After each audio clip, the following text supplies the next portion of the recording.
परस्पर मी माझ्या कार्यात अजूनही जातो. तुम्ही म्हणाल एनसीसी काय शिकवतो? मी मुलांना मिलिटरीचा गुण शिकवतो, मिलिटरीच्या एक्झामला कसं पास व्हायचं. कारण माझं स्वप्न होतं, मला कुठंतरी कर्नल बनायचं होतं, कुठंतरी ते राहून गेलं, कुठंतरी मला नाही जमलं, ते मला नोकरी करावी लागली आणि घरचं सांभाळावं.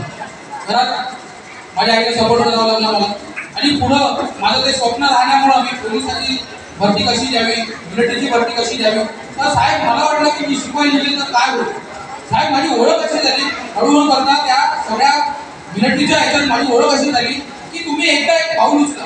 इथल्या युवकांना म्हणे तसं तुम्ही आज पाऊल उचलला, हळूहळू तुमचं हे संघटन खूप मोठं होणार. नागपुरातून या संघटनेमुळं तुमचं जे आहे जे देदीप्यमान काम आहे ते उद्या म्हणजे भारताच्या पाठीवर ओळखलं जाईल. मला लक्षात ठेवा, जगाच्या पाठीवर ओळखा. आज कुठे नाही, सोशल मीडिया आपण जगाच्या पाठीवर ओळखलं, लक्षात ठेवा. पण मनात ती गाठ बांधून ठेवा.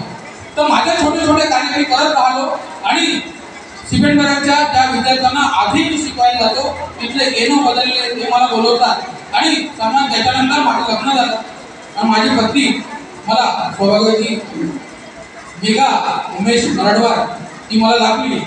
तर माझ्या घरी सगळे शिक्षक असणारे माझी आजी ही विद्यार्थिनी कशी होती तर तुम्ही आश्चर्य कराल की माझी आजी पहिला पातळ घालायची, ती सावनेरला असायची राहायला. तर घरची आजोबा माझे म्हणजे आता मी एक बोलण्याचा अधिकार ठेवतो, कारण माझे दोन्ही आजोबा म्हणजे वडिलांकडले आजोबा आणि माझ्या आईकडले आजोबा हे दोन्ही फ्रीडम फायटर, हे दोन्ही फ्रीडम फायटर. म्हणून मला अधिकार थोडासा 2 शब्द जास्त बोलायचा, कारण ते सळसळणारा रक्त आहे. तर आजोबांनी सन 47च्या साली ज्या व्हिक्टोरिया राणीच्या ज्या हे लावल्या होत्या मूर्त्या तिच्या आगमनास्तोर, तर त्या प्लॅस्टर ऑफ पॅरिसच्या मूर्त्या काय करायच्या, त्या विरळ नागपूर होतं तर त्या मूर्त्या ठेवू शकत नव्हतं. त्याला डांबर पोचलं 7-8 लोकांनी आणि त्या नेऊन उडवल्या त्याने तिच्या तलावात. तर त्यांना भरपूर त्या इंग्रजांनी चौकीला भरपूर काही केस चालवली आणि 1.5 वर्षाची त्यांना सजा झाली. त्यानंतर आम्हाला भरपूर काही फॅसिलिटीज होत्या, पण माझ्या आजीने आजोबांनी ते नाकारले. पुढं एमएससीबीचे लोक लागले. माझ्या 3 पिढ्या क्लासरूम ऑफिसर आहेत. माझे काका मामा वगैरे सगळे असे एमएससीबीला आहेत. अजून माझा 3ऱ्या पिढीला माझा भाऊ पण एमएससीबीला लागलेला आहे, चुलत भाऊ. तर आमचा असा एक परिवार आहे.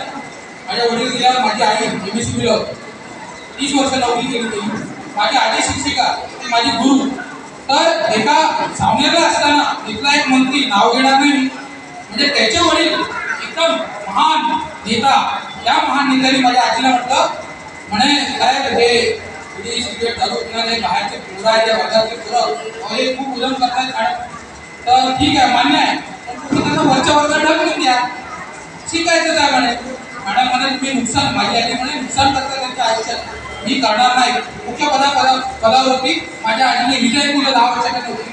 मग परत तिला नोकरीला लागायला कुठं लागू शकते असं करून माझ्या आजीने सिद्ध करून सावनेरहून ईडीनगरहून नवीन सुभेदारचं घर बांधलं. त्यावेळेस हे जंगल होतं, हे परिसर जंगल होता. सन 75ला माझं कन्स्ट्रक्ट घर झाले.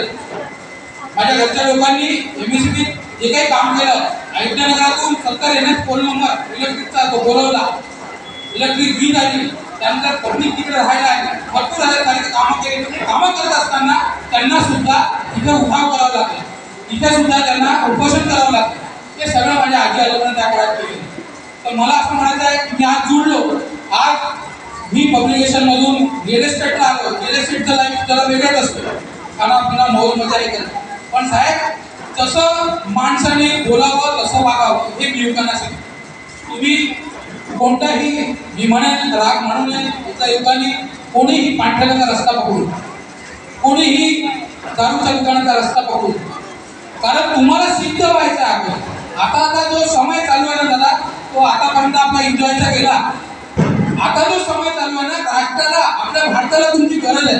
कारण आज आपण जागलो नाही ना, तर येणाऱ्या टाइममध्ये आपलं काही खरं नाही. केव्हा याची प्लॅनिंग आहे विदर्भ ती प्लॅनिंग तुम्ही बघा कशी चालू आहे. कारण तुम्हाला असं वाटेल की मी मोबाईलवर खूप मला अनेक लोकांना वाटत असेल, युवकांना माझ्यासारखा मी तर हे नाही आहे म्हणजे मोबाईल माझ्यासारखा कोणी चालवतच नाही. अरे हा माझा मित्र, आता याच्यासारखा मोबाईल कोणी चालवतच नाही. चुकीचं आहे तो त्याचा अशिक्षित विदर्भियांचा अशिक्षित पोरगा सुद्धा तुमच्यापेक्षा सुपर मोबाईल चालवतो. आणि तो करतो काय दिवसभर फक्त आपल्या धर्माचे इधर ये हुआ उधर फलस्तीन में ये हुआ वो हुआ मी स्वतः डोळ्यात तेव्हा तुम्हाला सांगतोय की ते लोक लहान पोरांच्या डोक्यात बीज बोलतात आहे. तुमची येणारी पिढी ही धोक्यात आहे. जेव्हा ते थोडं जे बीज रोवलेलं आहे ना ते उद्या झाड बनवून ते 50 झाडं आणखी पैदा करून हे तुमचं पूर्ण वातावरण जेव्हा विषारी करून सोडेल ना त्यावेळेस तुम्हाला या मंचाची आठवण म्हणून आज आयानो बहिणींनो माझ्या इथे तमाम जमलेल्या बंधुभाव माझ्या वडिलांसारखे सगळे लोक आहेत त्यांना मी एकच म्हणेन तुमचा पोरगा जर राजकारणात येत आहे ना त्याला रोखू नका. त्याला म्हणा बाबा दिवसभर राजकारण नको करू पण 2 तास राजकारण कर. तू मोदींसाठी राजकारण कर मग भाऊसाठी राजकारण कर. कारण इथं ज्या काही सोयी आहे जिथं काही आहे तुझी बहीण जर धोक्यात आहे तर तुला हा युवा मंच सपोर्ट करणार आहे. तर बाहेर जमलेल्या आयांची तिथं त्यांचा मुलगा नसेल या युवा मंचात पण या युवा मंचाचा सपोर्ट करेल. कधी की एखाद्या मुलीला काही त्रास असेल साहेब मी संघाच्या तिथं राहणार जन्म घेतलेल्या महालात एखाद्या मुलीला महालात त्रास झाला तर तो संघाचा रस्ता पकडायचा पहिले आणि लाठीकाठी घेऊन लोक संघाचे यायचे आणि साथ द्यायचे. आपण आपल्यातला द्वेष सोडला पाहिजे. हा असा तो तसा हे महाराज असे ते महाराज असे सोडून दिलं पाहिजे. आपण हा गुरु हा जो काही आपण सतत या माणसाला परत बोलतो पटकन बोलून टाकतो आणि त्याला द्वेष करून मोकळा करतो. हा धर्माचा असा त्यांनी ते आरक्षणचं हे केलं ते कसं केलं नाही. तो माझा आहे, तो माझा नेता आहे, तो माझा गुरु आहे हे त्या विदर्भ्याकडून शिका. कारण ते लोक कधीही कितीही वाईट वागणं त्यांच्यातला कोणी व्यक्ती वागला तर त्याचा साथ सोडत नाही. त्याला एकट्यात ही समजावण्याचा प्रयत्न करत नाही.